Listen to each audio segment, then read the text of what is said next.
In my travels with American Hands, I've been very privileged to meet a wide diversity of artisans who are keeping the traditional trades alive, and I spend time with them in their workshops, photographing how they create their wares and getting to know them. It's a very privileged experience for me. Most of the time, I meet people through word of mouth. But sometimes I stumble upon an artisan all on my own without anybody's help. Not too often, but sometimes. And one of my favorite places to stumble upon people is the Kutztown Fair. It's an annual fair in Kutztown, PA. It's one of the best folk festivals in the country. It's right in Amish country, the Pensy Dutch area near Lancaster, PA. Richard Moore is a broom maker. I happened to just walk by one day at the Kutztown Fair, and he was there making brooms using early 19th century methods that were, at the time in the 19th century, newfangled technology. Much of it was innovated by the Shakers. Originally, brooms were simply twigs that you'd hold in your hand and you'd try to get the dust and the dirt out of your home. Richard uses a pedal machine that entwines the rushes into a bunch.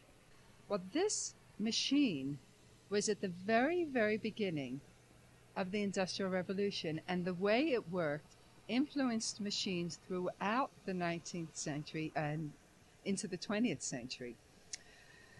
Well, after he has this big wild bunch, he then pulls it together into what was called a traditional round broom. And a round broom was the way brooms were made in this country and in Europe for ages. But it wasn't that efficient, and it took the Shakers to realize that a flat-shaped broom would be much more efficient. So he puts it into a press, and it's this press that was invented by the Shakers, and hand sews the rushes into the flat position. The needle he uses is enormous. His hands are all cut up from it. It's hard work, and he's using very rough thread. After it's sewn into the press, you now have the traditional flat broom head.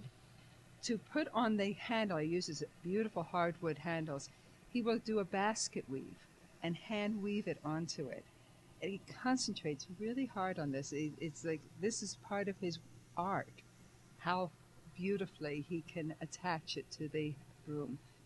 And the finishing is such, after he's gotten rid of all the excess rushes, excess straw by combing it out, he takes it out and he trims it perfectly, and it can actually stand on its own. He's very proud of that.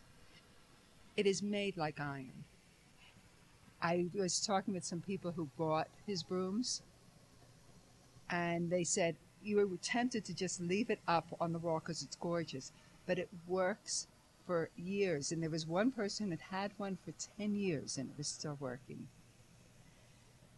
Richard is one of a dying breed. There are other broom makers in the country, not too many.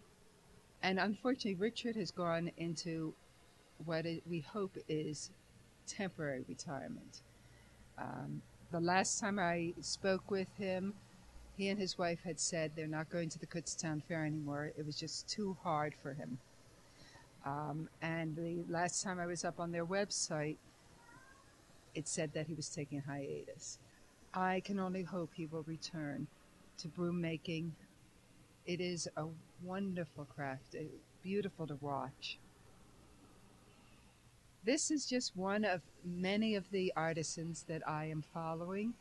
I welcome suggestions of other artisans. I'm going to be traveling around the country, and I also welcome invitations to give classes on photography, as well as to give slideshow presentations about American Hands and do exhibits. Please contact me at www.amhands.com, and thank you.